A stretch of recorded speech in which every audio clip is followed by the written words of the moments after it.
नमस्कार साथियों, मैं डॉक्टर असित एक बार फिर से आपके समक्ष आपके अपने चैनल अमेजिंग असित। दोस्तों, नवदुर्गा का यह त्यौहार या महात्यौहार शनैः शनैः करते हुए अपने आज अंतिम पड़ाव पे पहुंच चुका है, जिसे हम महाविजयादशमी के नाम से जानते हैं। इसके पहले कि मैं महाविजयादशमी के बारे में बात करूं, एक बार माता दुर्गा के उन सारे 9 स्वरूपों का स्मरण करते हैं। प्रथम शैलपुत्री, द्वितीय ब्रह्मचारिणी, तृतीय चंद्रघंटा, चतुर्थ कुष्मांडा, पांचवी माँ स्कंद माता, छठी माँ कात्यायनी, सप्तम माँ कालरात्रि, अष्टम माँ महागौरी, नौवीं माँ सिद्धिदात्री और आज महादुर्गा का 10वां स्वरूप विजयादशमी। विजयादशमी जैसा कि नाम से ही स्पष्ट है, 10वें दिन विजय की प्राप्ति।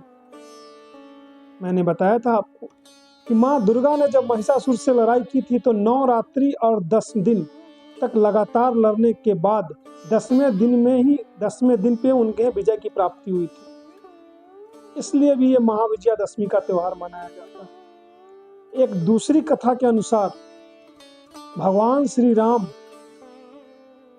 जब रावण से उनकी लड़ाई चल रही थी तो 10वें दिन जाकर के उन्होंने रावण का वध किया था, इसलिए विजयादशमी का त्यौहार मनाया जाता है। और इस तरीके से और भी कुछ सारी कहानियां हैं जो इस दिवस के साथ जुड़ी हुई हैं। जैसे माना जाता है कि भगवान शिव की देवी सती अपने पिता के जो दक्ष प्रजापति थे उनके यज्ञ कुंड में आज ही के दिन समाहित हुई थी। विजयादशमी का महत्व और भी बढ़ जाता है जब यह माना जाता है कि चतुर्मास समाप्त हो जाता है। वर्षा ऋतु की समाप्ति के बाद चतुर्मास भी समाप्त हो जाता है। कृषि उत्सव मनाया जाता है विजयादशमी के साथ। और एक और पौराणिक कथा याद आती है मुझे कि जब 12 वर्ष के वनवास के बाद 1 वर्ष के अज्ञातवास को जा रहे थे अर्जुन पांडव सारे, तो सम्मी के पेड़ पे उन्होंने अपने सारे अस्त्र शस्त्र बांध दिए थे। कौरव सेना सुशर्मा ने मिलकर जब विराट नगर की गाय चुरा ली और तब जब इनको बचाना था तो उसी सम्मी के पेड़ पर जाकर के अपने अस्त्र शस्त्र उतारे, वहां उनकी पूजा आराधना की और उसके बाद उन्हें विजय मिली। तो विजयादशमी से संबंधित ऐसी कई सारी कहानियां हैं। और आज के दिवस में भी, आज के परिप्रेक्ष्य में भी अगर मैं आपसे बात करूं तो किसी भी काम को शुरू करने का सबसे शुभ मुहूर्त माना गया है। चाहे आपको नए उद्योग स्थापित करना हो, आपको बच्चों का लेखन आरंभ करना हो, खेतों में बीज बोना हो, नए तरह का कोई भी कार्य करना हो, हर्ष और उल्लास और हिंदुओं की महाआस्था का यह पर्व सत्य पे असत्य की विजय का प्रतीक है। यह अंधकार पर प्रकाश का पर्व है। यह दानवीय शक्तियों के ऊपर दैवीय गुणों के विकास और उसकी जीत का पर्व है। यह भारतीय संस्कृति में वीरता का पर्व है। यह शौर्य का उपासक पर्व है। दोस्तों, दुर्गा पूजा की अगर मैं बात करूं तो पूर्ण रूप से ये एक शक्ति पूजा है। उल्लास, हर्ष और विजय के साथ कहीं न कहीं शक्ति और सामर्थ्य की पूजा होती है। स्वरूपों की बात करूं, संपूर्ण भारतवर्ष में क्यों विदेशों में भी माँ दुर्गा के इस 9 दिन के अनुष्ठान का अलग अलग रंग देखने को मिलता है। अगर मैं जम्मू से शुरू करूं, माँ खीर भवानी के मंदिर में एक अलग तरह की पूजा होती है।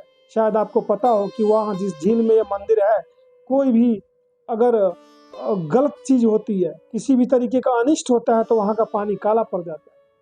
1971 में जब पाकिस्तान की सेना ने आक्रमण किया था इंदिरा गांधी के मृत्यु के पूर्व, पानी काला पड़ गया। खीर भवानी का मंदिर।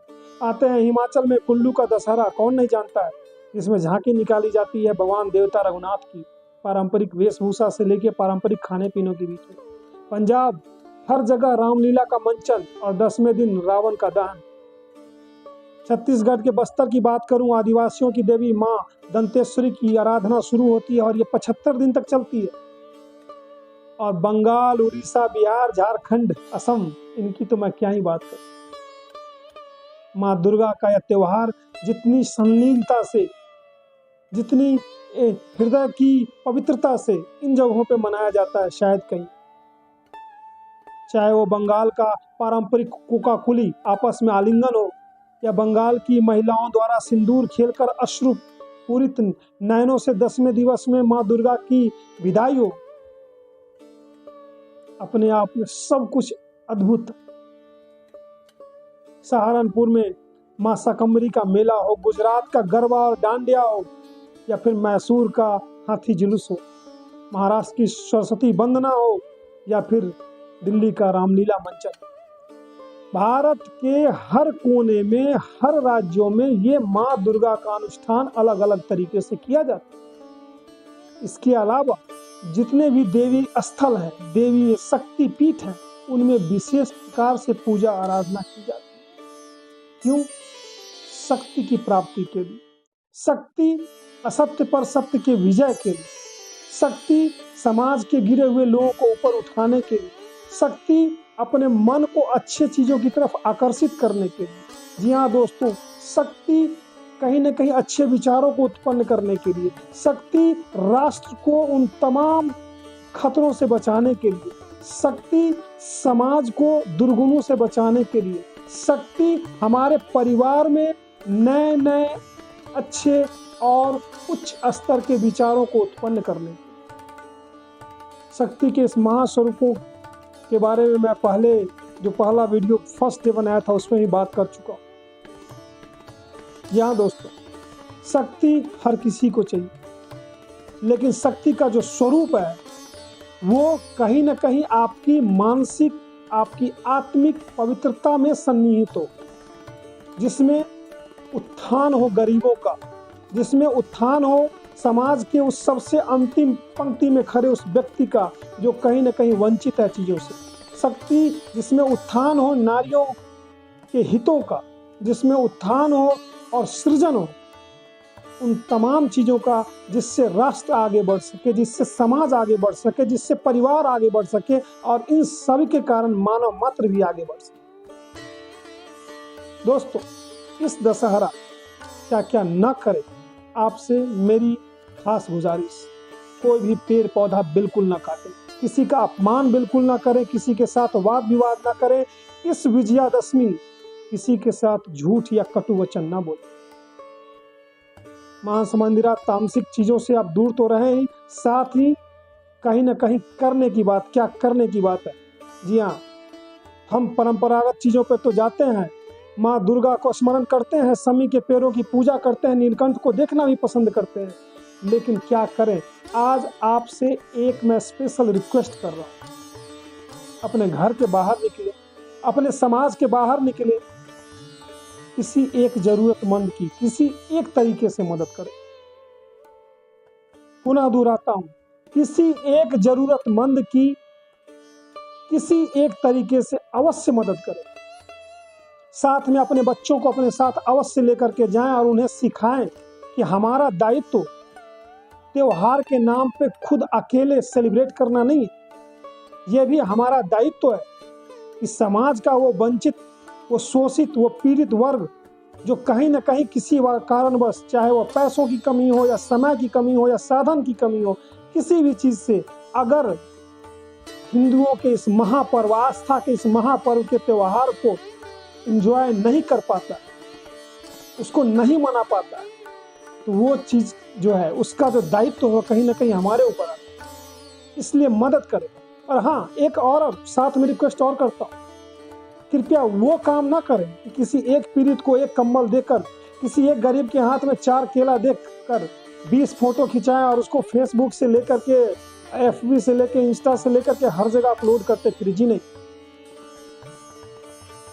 मदद करने की बात कर रहा हूं मैं, दान करने की बात नहीं कर रहा हूं।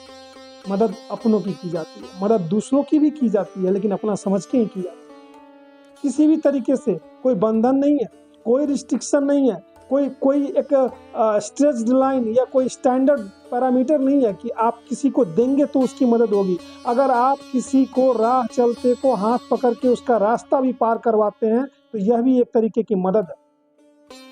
हमें जरूरत नहीं है समाज में भिखारियों को ढूंढने की या उन लोगों को ढूंढने की जिनके सर पे छत नहीं है, जिनके शरीर पे कपड़े नहीं है। हम अपना समय दे सकते हैं उन बूढ़े लोगों को भी जिनके पास समय देने वाला कोई नहीं। हम अपने कमाए हुए पैसों में से छोटा सा अंश भी दे सकते हैं उनके लिए जिन्हें शायद इसकी सही मात्रा में जरूरत है।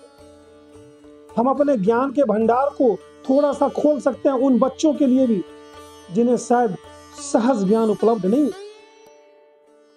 साथियों, इस विजयादशमी आवाहन करता हूं, आप अपने जीवन से कोई भी एक चीज और वो किसी भी रूप में हो, जरूर मदद करें। घर से बाहर निकले, एक नए व्यक्ति की मदद करें और तभी शायद माँ दुर्गा विजयादशमी के दिन हम सभी को इस प्रकार से आशीषित करेगी कि हम न सिर्फ केवल हमारे साथ हमारा परिवार, हमारे परिवार के साथ हमारा समाज, हमारे समाज के साथ हमारा राष्ट्र एक उज्जवल पथ पे अग्रसर हो पाएगा। आपको मेरा ये वीडियो कैसा लगा कमेंट सेक्शन में लिखना बिल्कुल ना भूलें। पिछले वीडियो को रेफर करना हो, लिंक्स डाला हुआ है डिस्क्रिप्शन में, जरूर देखें। अपने परिवार, अपने समाज, अपने बच्चों, अपने दोस्तों तक इसको जरूर फैलाएं और इसी तरीके के आगामी वीडियोस के लिए हमारे साथ जुड़े रहें। बहुत ही जल्द, बहुत ही कई सारे दिलचस्प विषयों पर आपके सामने नए नए वीडियो लेके आता रहूँगा। तब तक के लिए अंतानुभूति की अतल से मैं डॉक्टर असित कोटि कोटि धन्यवाद।